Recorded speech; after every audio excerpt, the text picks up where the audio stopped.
নমস্কার বন্ধুরা, আবারও চলে এলাম আমার রান্নাঘরে। তোমাদের সবাইকে স্বাগত জানাই আর সবাইকে ভালোবাসা জানিয়ে আমার রান্নাঘরে একটা রেসিপি নিয়ে চলে এসেছি তোমাদের সঙ্গে আড্ডা দিতে। আমি মীনাক্ষী।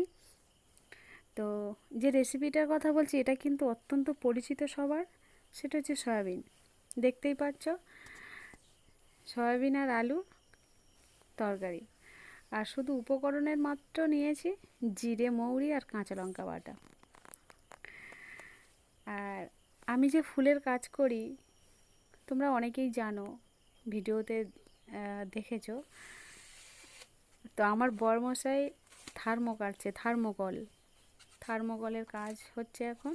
তো এই থার্মো কাটছে।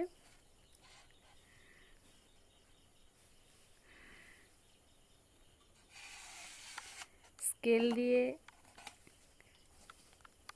দাগ দিয়ে, পেন দিয়ে আর কি চিহ্ন করে নিয়েই কাটছে। তো এই সয়াবিনটা আমি আজকে রান্না করব একদম অন্য রকমের, কোনো মশলা, জোরালো মশলা ছাড়াই। আমরা তো সয়াবিন খেয়ে থাকি আদা, রসুন, পেঁয়াজ অনেক কিছু দিয়ে। আজকের একদম সাদাসিধে করব। তোমরা দেখতে থাকো শুরু থেকে শেষ পর্যন্ত।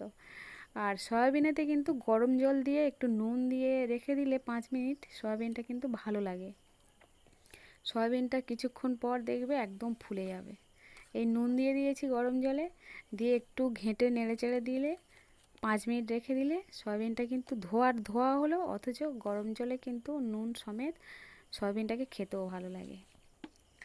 তো বন্ধুরা, শুরু থেকে শেষ পর্যন্ত ভিডিওটা দেখো, আশা করব ভালো লাগবে। একদম সাদাসিধে, কোনো মশলা ছাড়াই। আর এরকমভাবে তৈরি করেও খেয়ে দেখো কেমন লাগে, জানাবে কিন্তু। আর নতুন যদি কোনো বন্ধু হয়ে থাকো তাহলে অবশ্যই করে সাবস্ক্রাইব করতে কিন্তু ভুলো না।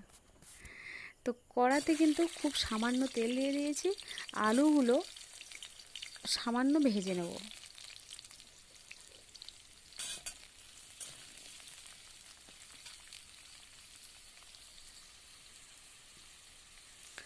সামান্য হলুদও দিয়ে দিচ্ছি। সয়াবিন তো আদা, রসুন, পেঁয়াজ, টমেটো তো ছাড়া হয় না, আর খাইও না। তো আজকের মনে হলো একটু অন্য স্বাদে করা যাক। একদম কি বলবো, একদম শুধুমাত্র জিরে বাটা দিয়ে, যাকে বলে।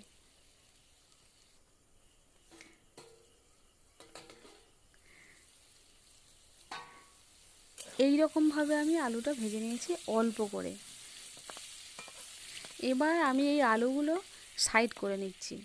তেলটা বেরিয়ে এসেছে, আলুগুলো সাইড করে নিচ্ছি। আর এই গরম তেলে আমি দেব কালো জিরে।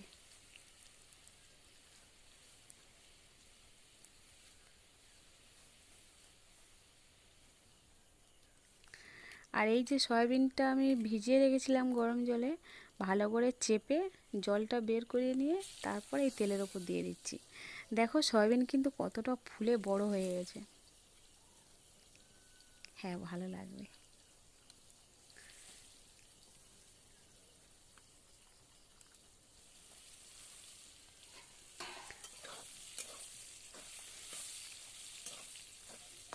এই সয়াবিনটা একটু নাড়াচাড়া করে একসঙ্গে আর একবার একটু নাড়াচাড়া করে নিয়ে তারপর জল দিয়ে দেবো।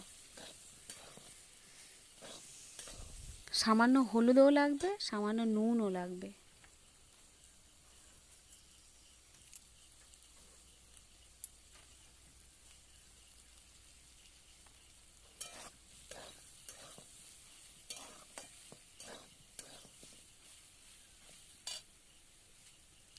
এবার যেটা দেব সেটা হচ্ছে বাটা মশলা।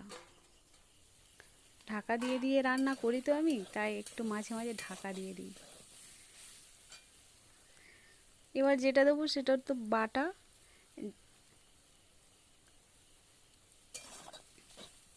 নুন আর একটু লাগবে না।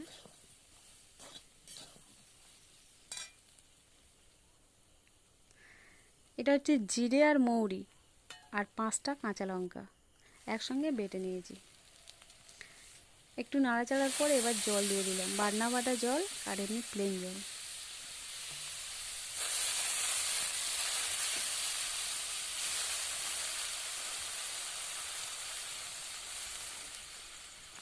দেওয়ার পরে আমি ঢাকা দিয়ে দেব।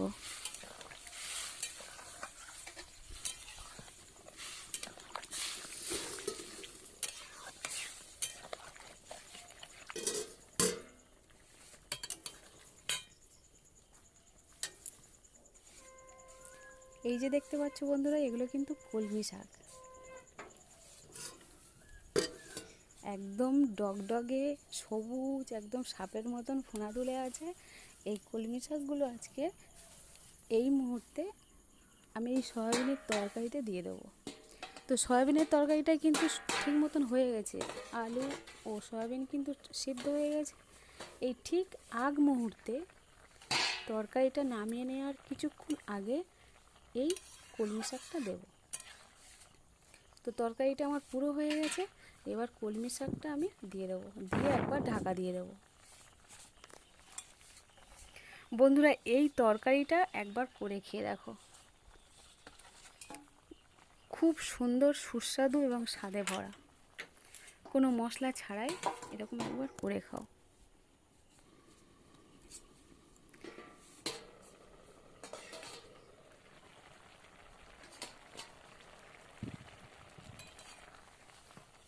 তরকারিটা কিন্তু রেডি, এবার নামিয়ে নেব। তো বন্ধুরা, আবারও বলি, ভিডিওটা শুরু থেকে শেষ পর্যন্ত অবশ্যই দেখবে, ভালো লাগলে অবশ্যই জানাবে, কমেন্ট করবে, নতুন হলে সাবস্ক্রাইব করো। আর ভিডিওটা দেখার জন্য সত্যিই অসংখ্য ধন্যবাদ।